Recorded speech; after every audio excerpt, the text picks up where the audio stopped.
Welcome to this explainer on Chapter 11. Look around us. We're kind of drowning in a mess of our own making.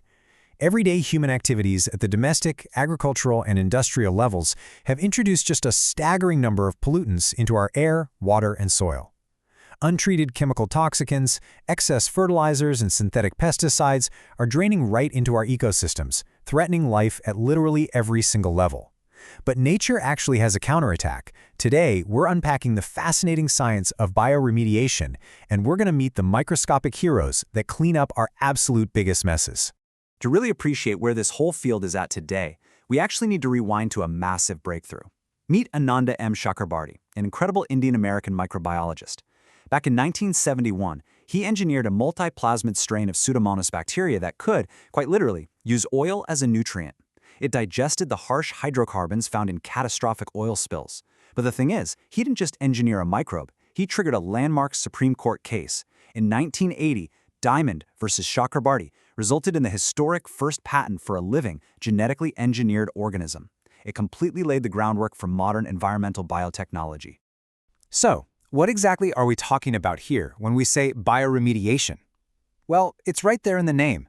It's about taking the bios, living organisms, and deploying them to remediate or fix our human-made chemical disasters. We're using biological solutions to break down chemical toxicants and completely eliminate them from the ecosystem. It is, essentially, nature's very own restoration tech. Okay, let's dive right into the chapter. We're going to structure our exploration today across 4 key battlegrounds. First, the wastewater journey. Second, managing solid waste. Third, disposing of biomedical waste. And finally, battling pesticides. All right, Battleground 1, the wastewater journey. Every single day, our homes, communities, and industries pump out massive amounts of liquid waste, which we collectively call sewage. To put the sheer scale of this challenge into perspective, the average individual in India produces 0.8 kilograms of waste every single day. That's nearly a full kilogram from you alone. Multiply that by the entire population, and you've got a daily, toxic tidal wave of human excreta, washwaters, and really complex industrial effluents that our infrastructure somehow has to intercept. So how do we actually measure how polluted that water is? We use something called biochemical oxygen demand, or BOD. Think of it like this. When raw sewage hits a river, the aerobic microbes in there go into an absolute feeding frenzy. To digest all that decomposable organic waste, they suck the dissolved oxygen right out of the water, literally suffocating the fish and everything else. High BOD means zero oxygen for aquatic life. So, our primary goal in treating wastewater is to aggressively crush that BOD number. And this brilliantly illustrates the change. Untreated domestic wastewater rolls into a treatment plant with a massive biochemical oxygen demand, anywhere from 100 to 300 milligrams per liter. But after modern mechanical, chemical, and biological treatment, that number plummets to 25 milligrams per liter, or even less. That massive drop is exactly how we measure the success of our entire treatment system. So how do we get that drop? Well, it happens in 3 distinct stages. First up is the primary stage, which is basically a giant physical sieve. It removes bulky matter and lets the heavy coarse solids settle out. Then comes the real magic of the secondary treatment, a true microbial buffet. Oxygen is heavily pumped into an aeration tank, allowing incredibly dense populations of aerobic microbes in the activated sludge to rapidly consume the dissolved organic matter. Finally, the water moves to tertiary treatment, which acts as a chemical polish to remove non-biodegradable organics and disinfect the effluent. The result? Clean water that won't destroy nature. Of course, building a massive, high-tech, multi-stage treatment plant isn't going to be feasible everywhere, right? That's where oxidation ponds come in.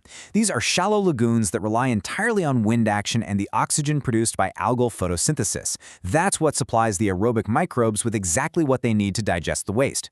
It's a low-tech, brilliant application of natural bioremediation, and it can still reduce that BOD by up to 95%.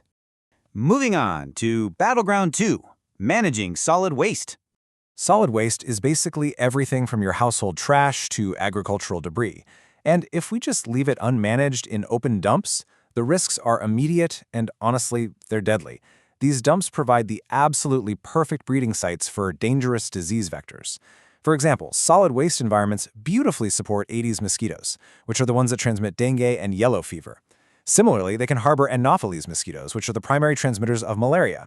We literally cannot afford to ignore this. To handle the degradable portion of this waste, we use the highly structured biological process of composting. If you give them the optimum moisture, microorganisms will digest the organic matter on a very precise timeline. It starts with the mesophilic phase at moderate temperatures. Then, as microbial activity really intensifies, the pile heats up dramatically. That's the thermophilic, high-temperature phase, which can actually last for months. Finally, it cools down in a maturation phase, leaving us with beautifully stabilized, nutrient-rich compost. Next up is Battleground 3, Disposing of Biomedical Waste. Now, this is governed by some very strict 2016 management rules, because biomedical waste, the stuff generated during human or animal diagnosis, treatment, and research, isn't just your average trash. Now, what's really interesting here is the yellow category.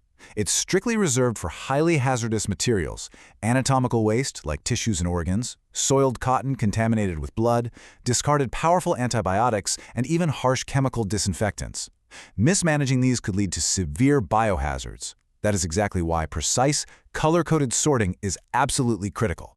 And finally, Battleground 4, Battling Pesticides with Microbes. We know modern agriculture leans heavily on complex synthetic chemical pesticides to protect crops. But when those chemicals inevitably wash off the fields, they become incredibly persistent pollutants. To clean them up, we deploy microbes loaded with highly specific enzymes that act almost like microscopic chemical scissors. For instance, cytochrome P450 drives the oxidative breakdown of synthetic compounds. Meanwhile, esterase enzymes facilitate hydrolytic reactions that specifically slice apart organophosphate pesticides, molecule by molecule. It's targeted warfare. But wait, we aren't just relying on microbes all by themselves. We're also using something called phytoremediation. This is such a brilliant synergy. It's basically a tag team between plants and root microbes. Plants like maize and mustard, when they're paired up with microbes like Azotobacter and Rhizobium, can actually lower soil pH and actively pull heavy metals, like lead and zinc, straight out of the contaminated earth. It's a powerful solar-driven biological cleanup system. So, from Dr. Chakrabarty's oil-eating Pseudomonas to the phytoremediation of heavy metals, biology really does offer our most potent weapons against pollution. But this is an ongoing arms race. As human industries continue to invent unprecedented, brand-new synthetic materials, how will biotechnology and bioremediation evolve to digest the pollutants of tomorrow? That is the ultimate frontier of environmental science. Thanks so much for joining me for this explainer.